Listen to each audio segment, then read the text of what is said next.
সারা বছরে আমি অনেক ধরনের পিঠে বানাই, কিন্তু এই পিঠে বানানোর জন্য এতটা আনন্দ হই আর এই পিঠে বানানোর সময় এতটা মনে আনন্দ হয় যেটা আমি ভাষায় হয়তো আপনাদেরকে প্রকাশ করে বোঝাতে পারবো না। নমস্কার বন্ধুরা, আমি শিউলি। আমার আবারও একটি নতুন রেসিপিতে আপনাদের সবাইকে স্বাগত জানাই। আশা করছি সকলে ভালো আছেন আর সুস্থ আছেন। আর আমার গলার স্বরটা শুনেই বুঝতে পারছেন আমি ততটা একটা ভালো নেই। যাই হোক, আজকের আমি আপনাদের সঙ্গে শেয়ার করব পাকা তালের পাকন পিঠা, যেটা একবার দেখলে যে কেউ কিন্তু বানিয়ে নিতে পারবেন। আর বাড়িতে যদি একবার বানিয়ে খাওয়ান, বারবারই রিকোয়েস্ট আসবে যে এই পাকন পিঠেটা বানিয়ে দেওয়ার জন্য। যাই হোক, চলুন মূল রেসিপিটি শুরু করা যাক। তো রেসিপির প্রথমে আমি এখানটায় নিয়ে নিয়েছি বাতাসা।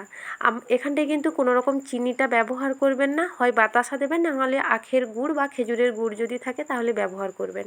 আমি 100 গ্রাম এখানটায় বাতাসা নিয়েছি আর ঠান্ডা এক বাটি জল দিয়ে ভিজিয়ে এক সাইডে রেখে দিলাম। এবারে একটা পাত্রের মধ্যে নিয়ে নিচ্ছি 2 বাটি ময়দা। আপনারা চাইলে ময়দার সঙ্গে চাল বা সুজি মেশাতে পারেন, আমি কিন্তু পুরো রেসিপিটা শুধু ময়দা দিয়েই করব। তারপরে দিয়ে দিলাম কোরানো নারকেল, 1 চামচ দিয়ে দিলাম মৌরি আর স্বাদ মতো লবণ। এবারে নিয়ে নিচ্ছি আমি তালের পাল্প, যেটা আমি আগে থেকে বের করে রেখেছিলাম। এই তালের পাল্প কি করে বের করা যায় সেটা কিন্তু আমার আগের ভিডিওতে দেওয়া আছে। ফুলুরি যেটা আমি আপনাদের সঙ্গে শেয়ার করেছিলাম সেটাতে কিন্তু দেওয়া আছে, আপনারা দেখে নিতে পারেন। না হলে যদি আপনারা বলেন তো আমি আবার নতুন করে কিন্তু কিভাবে তালের পাল্প সহজে বার করা যায় 2 থেকে 3টা পদ্ধতি দেখিয়ে দেব। তো 2 বাটি আমি আমার তালের পাল্প দিয়েছি আমার পরিমাপ অনুযায়ী। আমি 300 গ্রাম কিন্তু এখানটায় আমি ময়দা নিয়েছিলাম, আপনারা আপনাদের পরিমাপ অনুযায়ী নিয়ে নেবেন।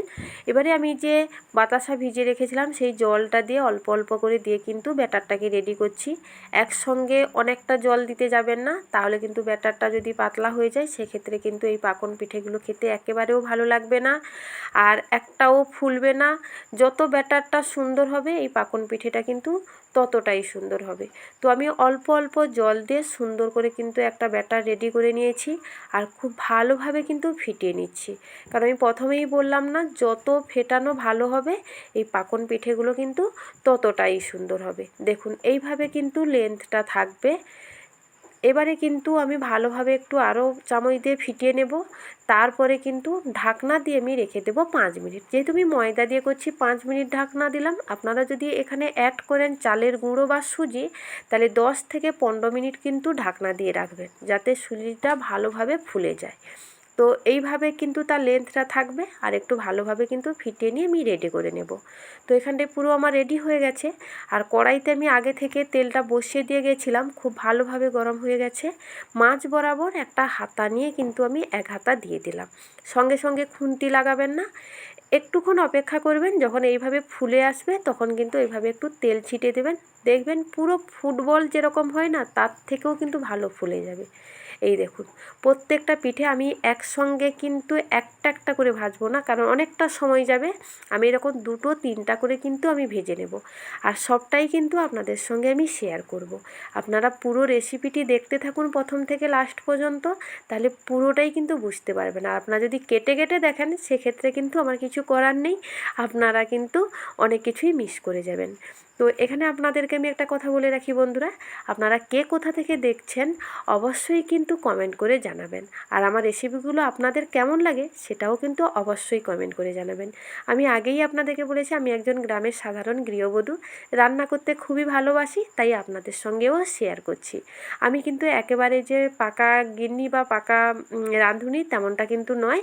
আমি যেটুকুনি জানি সেটুকুই কিন্তু আপনাদের সঙ্গে আমি শেয়ার করছি। তো একে একে সবগুলোই কিন্তু আমার এখানটায় ভাজা হয়ে যাচ্ছে, আর আপনারা দেখতে পাচ্ছেন কতটা লোভনীয় আর কতটা সুন্দর লাগছে।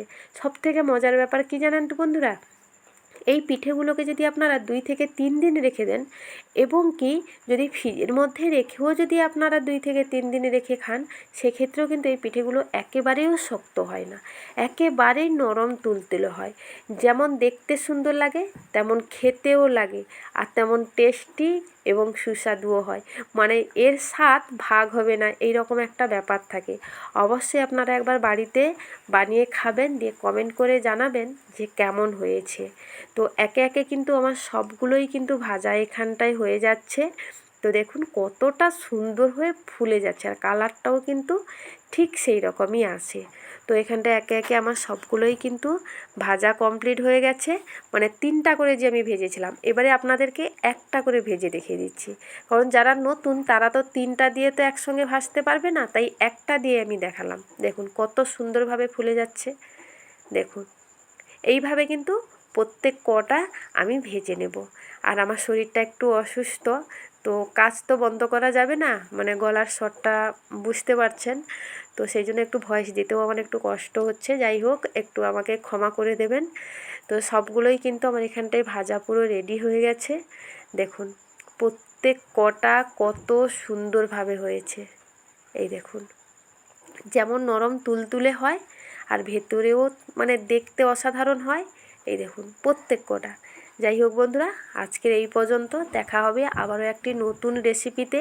অনেক ভুল ত্রুটি থাকে, ক্ষমা করে দেবেন। তো সবাই ভালো থাকবেন, সুস্থ থাকবেন, আবারও দেখা হবে এইরকম একটি নতুন রেসিপিতে।